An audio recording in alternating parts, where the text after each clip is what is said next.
lain, itu kita pilih dimensinya yang merujuk pada visi misi yang ada di sekolah. Saya sewaktu mendapatkan, pendidikan guru penggerak, di situ ada sesi khusus yang kepala sekolah dan guru penggeraknya diundang untuk,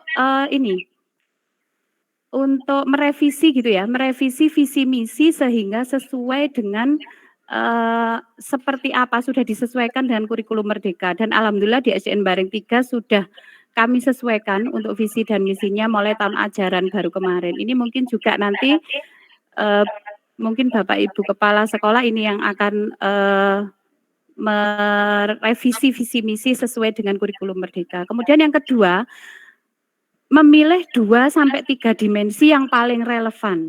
Nah, jadi tidak perlu semua 6-6-nya masuk. Misalkan untuk proyek ini hanya memilih mandiri, gotong royong, dan berkebinekaan global boleh, atau 2 saja juga boleh. Jadi tidak harus semua dimensi. Kenapa? Karena agar fokus gitu ya, proyeknya agar fokus kepada dimensi apa yang ingin ditonjolkan dalam proyek tersebut. Kemudian yang kedua, membentuk tim fasilitasi proyek. Di sekolah yang besar biasanya, gurunya kan banyak, jadi bisa ketua timnya itu dari misalkan koordinator kelas 1 ada sendiri, koordinator kelas 4 ada sendiri, tetapi kepada sekolah yang kecil itu mungkin, bisa koordinator kurikulumnya yang menjadi ketua timnya, nanti anggotanya baru guru kelas 1 dan kelas 4. Tetapi itu juga disesuaikan dengan kebijakan yang ada di sekolah masing-masing. Kemudian yang ketiga, kita diminta untuk mengidentifikasi tahapan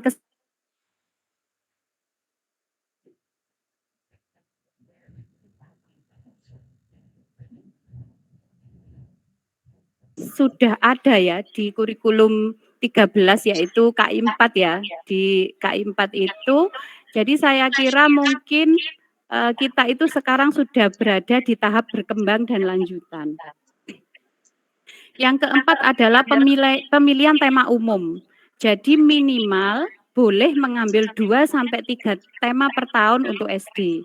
Nah, di SDN Bareng 3 ini saya contohkan kami mengambil 2 tema yang kami, laksanakan 1 tema di semester 1 dan 1 tema di semester 2. Jadi untuk mempermudah gitu. Kemudian yang kelima itu adalah penentuan topik spesifik, ini boleh melibatkan siswa gitu ya. Dan yang keenam merancang modul proyek. Nanti akan saya, share-kan juga, jadi seperti apa merancang modul proyek, karena selama ini yang ada di link yang dibagikan itu hanya ada contoh modul proyek dan, beberapa itu kalau kita pakai langsung dari situ itu kurang sesuai dengan latar belakang sekolah kita gitu. Nah, ini sebenarnya ada sekitar 7 tema untuk SD sampai SMA, tetapi yang untuk SD itu ada 5 tema yang bisa dipilih untuk modul proyek kita. Jadi ada 5 tema ini, keterangannya juga bisa dibaca di panduan modul proyek. Nah, kemudian, langkah apa yang kita gunakan? Nah, ini untuk sementara ini masih ada 1 langkah ya, jadi, ada langkahnya namanya ARKA gitu ya. ARKA ini singkatan dari aktivitas, refleksi, konsep, dan aplikasi. Inilah nanti yang akan kita pakai, dalam mengembangkan kegiatan di dalam modul proyek kita. Nah, Bapak Ibu, ini yang terakhir, hanya 10 slide soalnya. Jadi yang terakhir saya ini mengambil kata-katanya Mas Menteri gitu ya, Pak Nadiem Makarim. Jadi gini kata-katanya, perubahan adalah hal yang sulit dan penuh ketidaknyamanan. Namun perubahan tidak dimulai dari atas, semuanya berawal dan berakhir dari guru. Jangan menunggu aba-aba, jangan menunggu perintah, ambillah langkah pertama. Kira-kira seperti itu, jadi ini sangat menginspirasi bagi saya ketika kita merasakan, aduh kok ganti kurikulum lagi, sedangkan yang di lapangan kemarin saja mungkin kurikulum 13 belum terlalu ini ya, belum terlalu, paham gitu ya, ternyata sudah ada kurikulum baru. Nah, tetapi setelah kita pelajari, setelah kita banyak membaca, ternyata yang berubah hanya formatnya saja, isinya tetap ya itu saja dengan, wajah dan tampilan baru. Jadi tidak perlu khawatir dengan hal ini, kita bisa belajar bersama-sama nantinya. Baiklah Bapak Ibu.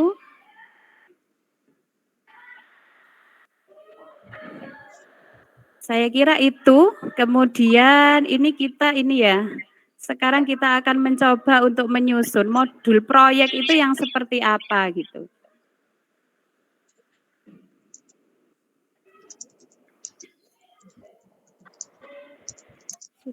Sudah nampak Bu Safa? Sudah. Belum. Masih menunggu, ini saya share satu lagi.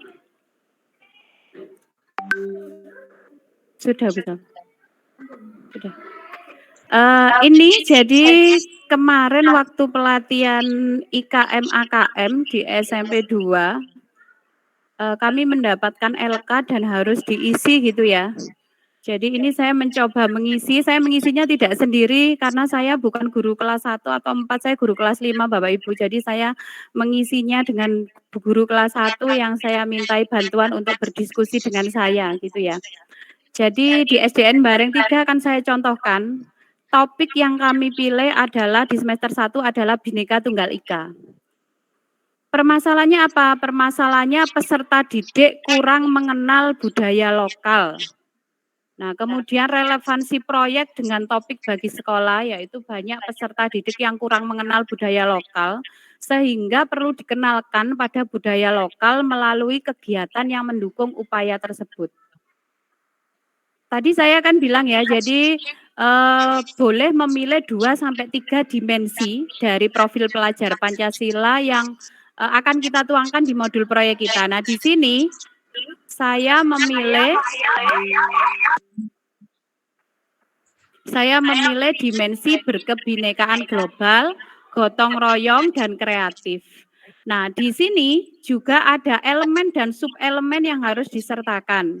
Dari mana kita mengambil elemen dan subelemen ini? Kita ambil dari BSKAP, ini ya nomornya tahun 2022. Jadi kemarin saya juga sempat kebingungan karena saya bukan guru kelas 1 dan 4, dari mana ya saya harus mengambil BSKAP, sedangkan di modul enggak ada ini, ternyata dari ini. Jadi ini bisa di-download di internet nanti, BSKAP ini. Mohon maaf Bu Dina, agak di-zoom bisakah Bu Dina? Oh, kurang besar ya?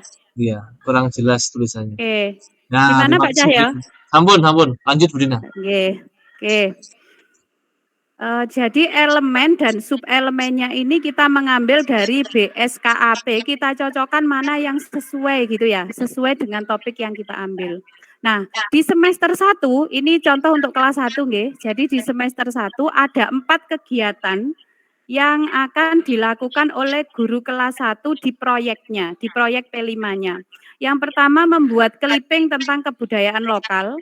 Yang kedua menyanyikan lagu Malang Awe-awe, yang ketiga menari dengan iringan lagu tersebut, yang ketiga membuat poster tema cinta budaya lokal.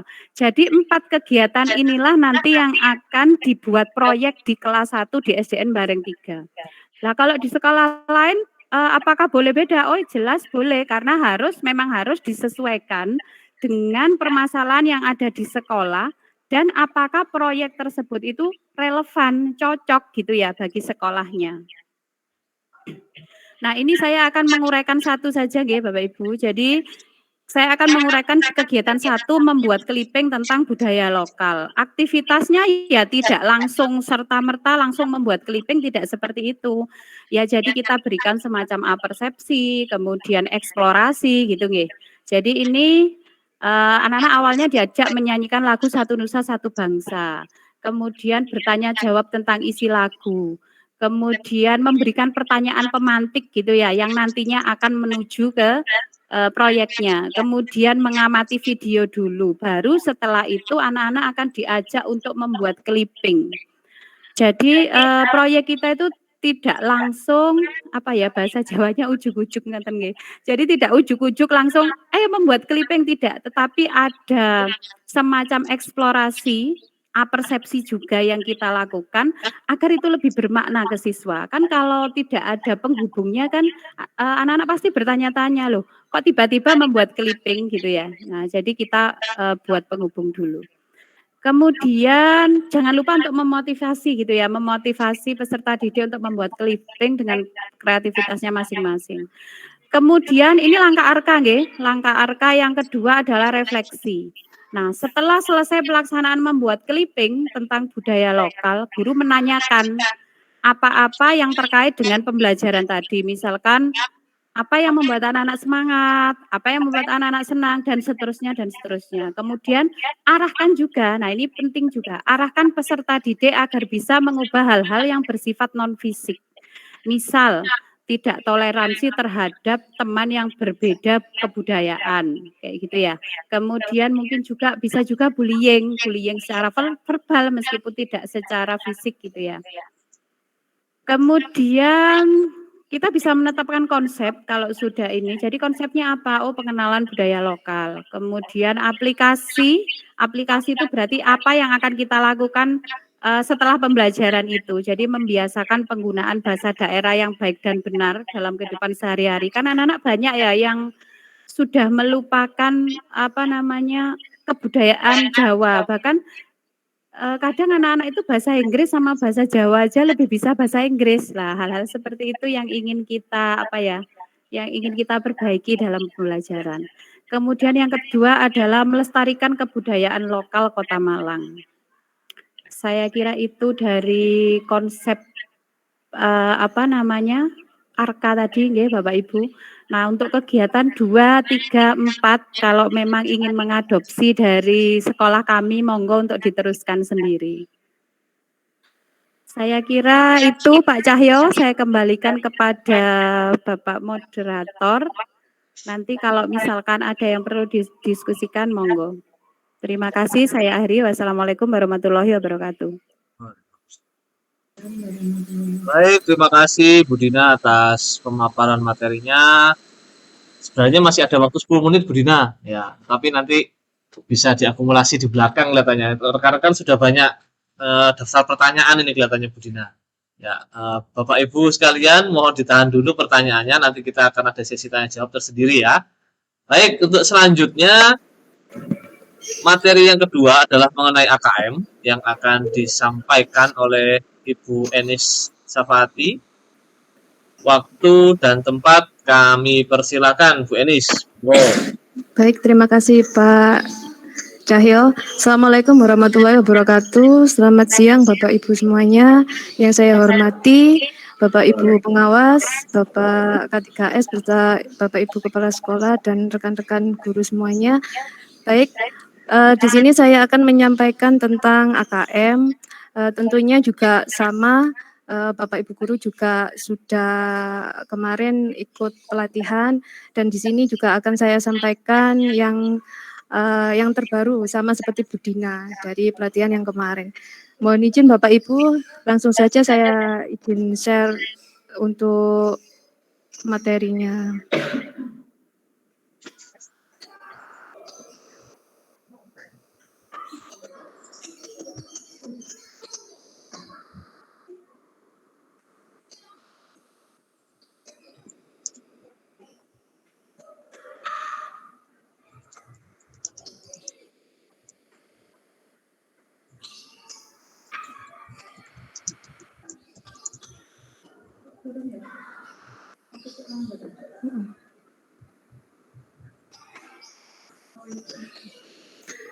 Baik Bapak Ibu, di sini asesmen nasional. Apakah asesmen nasional? Asesmen nasional adalah program penilaian terhadap mutu setiap sekolah madrasah dan program kesetaraan pada jenjang dasar dan menengah.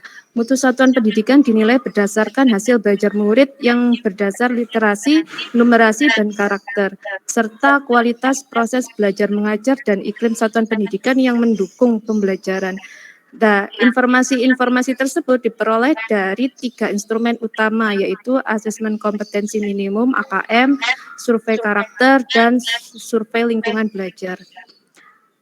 Nah, di sini AKM akan dilaksanakan sebentar lagi dan tentunya yang menjadi pertanyaan bagi guru-guru kelas 5 tentunya apakah AKM harus selalu kelas 5? Itu sebenarnya sebagai sampel. Di sini nanti akan saya jelaskan.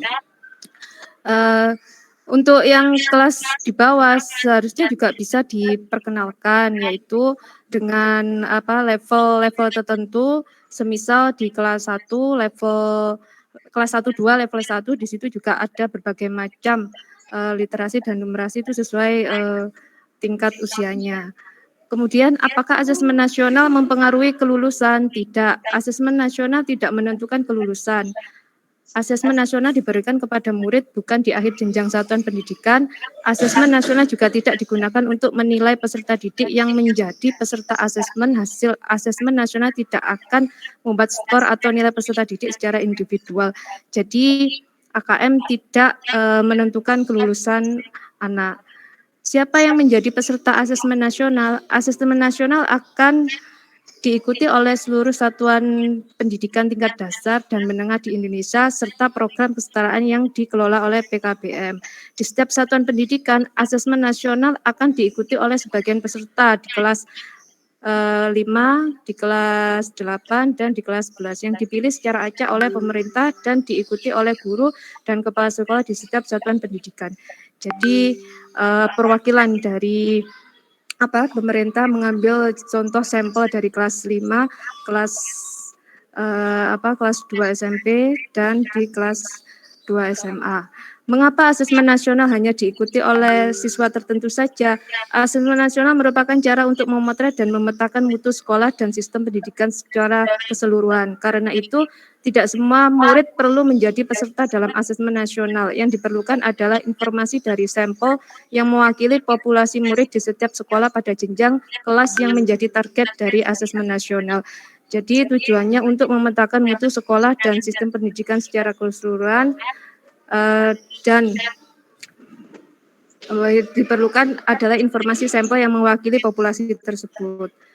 Di sini komponen AKM, literasi membaca, kemampuan peserta didik untuk memahami, menggunakan, merefleksi, dan berinteraksi dengan teks tulis agar seseorang mampu meraih tujuan pribadi, mengembangkan pengetahuan dan potensinya, sehingga dia mampu berpartisipasi sebagai warga masyarakat.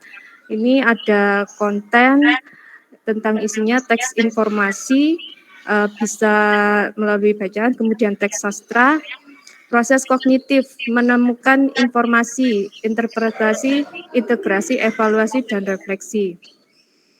Kemudian numerasi, kemampuan yang dimiliki oleh seseorang dalam menggunakan pengetahuan matematika yang dimilikinya dalam menjelaskan kejadian, memecahkan masalah, atau mengambil keputusan dalam kehidupan sehari-hari.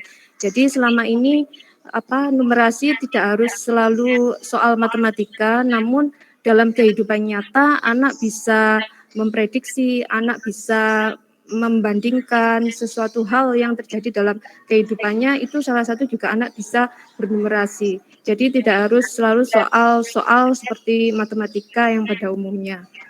Proses kognitif literasi, menemukan informasi, menafsirkan dan mengintegrasikan informasi, mengevaluasi dan merefleksi informasi. Proses kognitif numerasi, pengetahuan dan pemahaman, penerapan, dan penalaran. Jadi yang diutamakan yaitu anak-anak bisa memahami dan bisa menerapkan serta bisa bernalar kritis. Konteks secara personal, sosial, kultural, saintifik. Nah, kemudian bentuk soalnya ada bentuk soal objektif, pilihan ganda hanya satu jawaban benar, pilihan ganda kompleks, jawaban benar lebih dari satu, menjodohkan, isian singkat, angka. Kemudian ini contoh-contohnya, kalau anak Loh,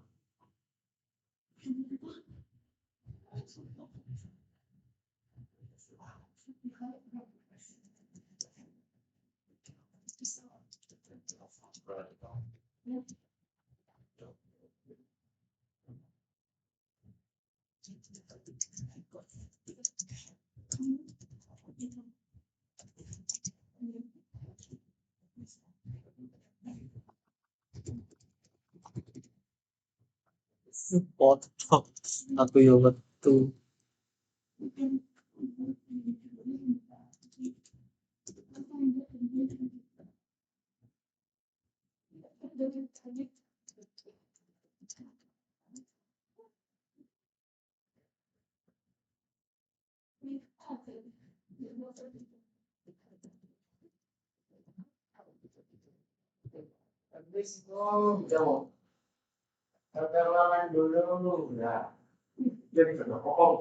Ya ono arek SMP ngono butuh ruangane opo?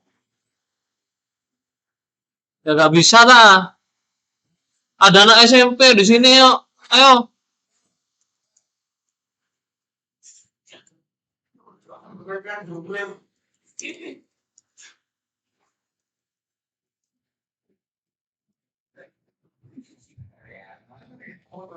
Embo, Fred.